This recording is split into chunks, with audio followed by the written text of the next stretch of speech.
जिनको आप गोसाई समझ रहे हो वो गोसाई जी नहीं है। चार स्वामी जी हैं, पहली राधे रानी, दूसरी चंद्रावली, तीसरी राधा सहचरी और चौथी यमुना जी। तो द्वितीय स्वामी जी को ही घर है। अपने पुष्टि मार्ग में दो अवस्था होती है, स्वकीय और परकीय। तो परकीय स्वामी जी श्री चंद्रावली जी और स्वकीय स्वामी जी श्री राधे। स्वकीय को मतलब क्या है, राधा कृष्ण समेत एक प्राण दो है, लेकिन भक्तों में रस प्रकट करेगी को, दान प्रकट करेगी को श्री चंद्रावली जी को जन्म स्थल है, प्रागट स्थल है। ये थोड़ा अच्छा, ये चंद्रावली जी का प्रागट्य। हाँ, और इनके माता पिता का नाम बहुत लोग चंद्रवान गोप बोलते हैं ना, वो चंद्रवान गोप नहीं है। उनके माता पिता का नाम है सूर्यभानु और सुमंता। मेरे पास ओरिजिनल ग्रंथ है, वही मैं पढ़ता हूँ। तो महाप्रभु जी अभी आपने जो कीर्तन गाया ना, हम श्री विठलनाथ पासी, उसमें गोसाई जी नहीं आए। हर एक पुस्तक में, कीर्तन पुस्तक में विठलनाथ ही आएगा। हाँ, इसमें विठलनाथ तो आया। हाँ, वही तो बोल रहा हूँ, विठलनाथ गोसाई जी बोल रहा हूँ, गोसाई जी इसलिए बोल रहा हूँ। तो हमारे यहाँ चंद्रावली जी रूट पे क्यों बैठे? एक बार चंद्रावली जी ने सुंदर श्रृंगार किया ठाकुर जी से मिलने के लिए। तो मिलने के लिए गए तो उसके सामने चंद्रमा भी उसकी सुंदरता के सामने फीके पड़े। जब ठाकुर जी से मिलने के गई तो ठाकुर जी वाले स्वरूप को देख के मोहित रह गए और राधे रानी से कही, राधे आज तो चंद्रावली जी इतना सुंदर श्रृंगार कर जो कि चंद्रमा ही फीके पड़ गए। तो राधे रानी मान करके मानगढ़ में बैठ गई, मैं तो कृष्ण से प्रेम करूँ, चंद्रावली जी की बड़ाई कर रहे हो। तो जब चंद्रावली जी की खबर पड़ी वहाँ के कहें किशोरी जी को क्यों मान कर आया हूँ, तो चंद्रावली जी ठाकुर जी की पीताम्बरी और बंसी लेके यहाँ गुफाएं रूट के आके बैठ गई। शाम को नाम है रूठौरा। फिर से बोलिए, फिर से बोलिए, फिर रूठौरा। रूठौरा क्या? रूठौरा, हाँ, रूट गई। रूट के आगे ना, या गुफा में जो आप गए ना नीचे, हाँ, वहाँ रूट के आगे बैठ गई। चंद्रावली जी रूट के आ गए। पीताम्बरी और बंसी लेके आ गई। तो ये किस लिए किया कि चंद्रावली जी एक ऐसी स्वामी जी है जो ठाकुर जी को अपने वश में करके जहाँ लेके मान करके रूट कर।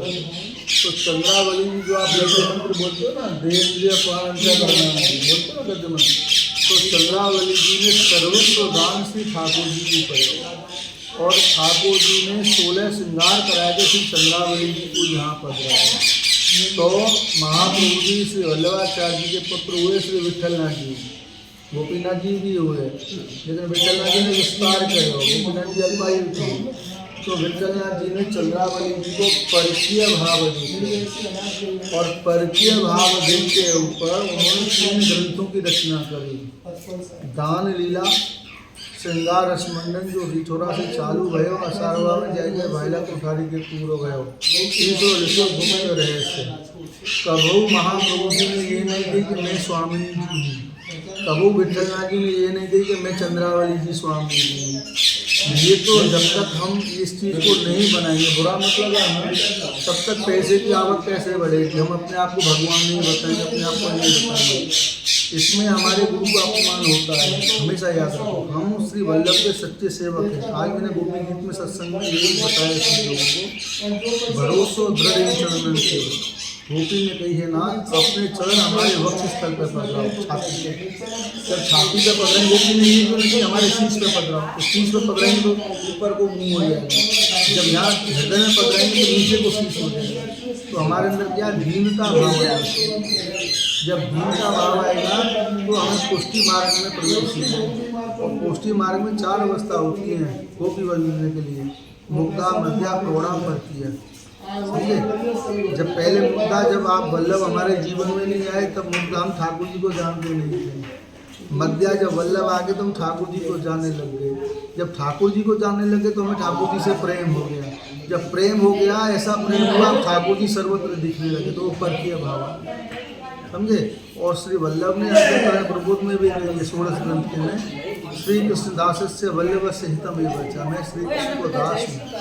और वल्लभ ने सभी वैष्णव जन के लिए और सभी वल्लभ कुल के लिए श्लोक दिया था, 72 के चतुर श्लोक। जानते हो कौन सी है वो?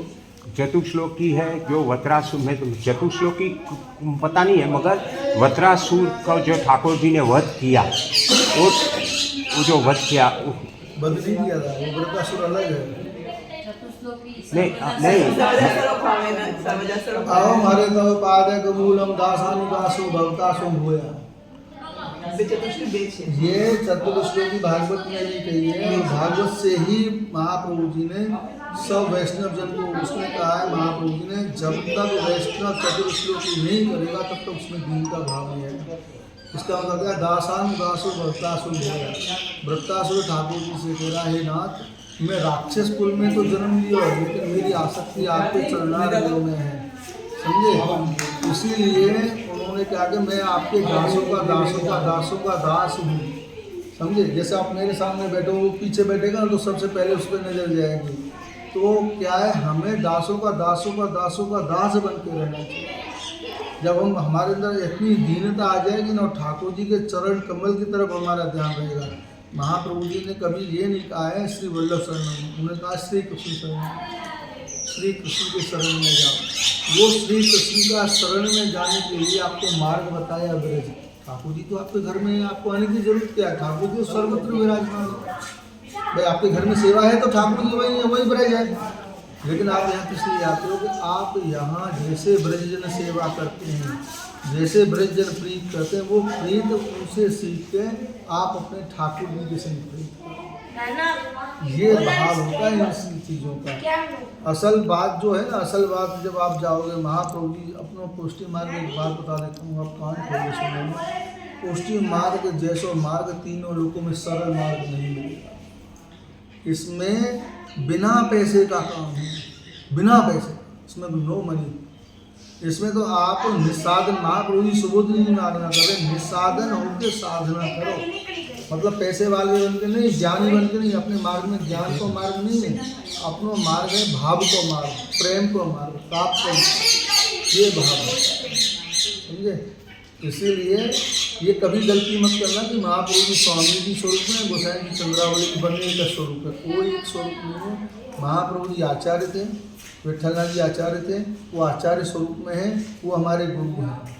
और गुरु नहीं, हमें गुरु का अर्थ क्या होता है, वो मतलब अंधकार, वो मतलब उसको मिटाने वाला।